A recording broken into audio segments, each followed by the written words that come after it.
Alright, so in this haircut, we are going to do a very small trim. My model is growing out her hair, but she wants to get those ends off to make sure that the hair stays healthy.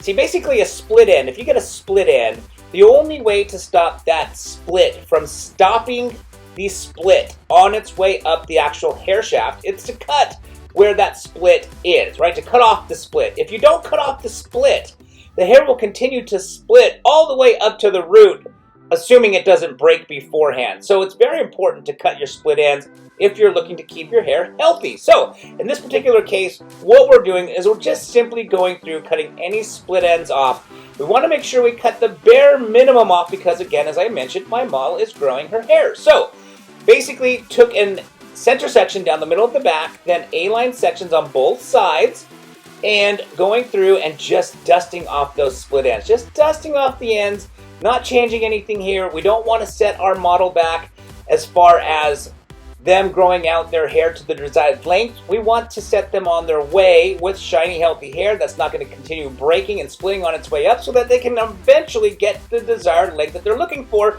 when they go to grow their hair. So, just as I mentioned before, going through, dusting off the back, dusting off the frame, the face layers, and then we'll go ahead and blow dry the hair and we'll be all done.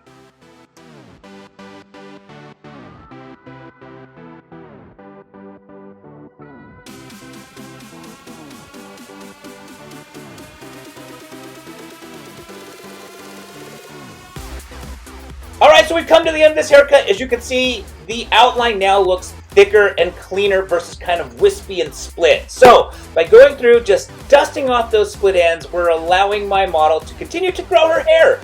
Alright, well, I hope you guys enjoyed this video. If you have any questions or comments, please put them down in that comment section below.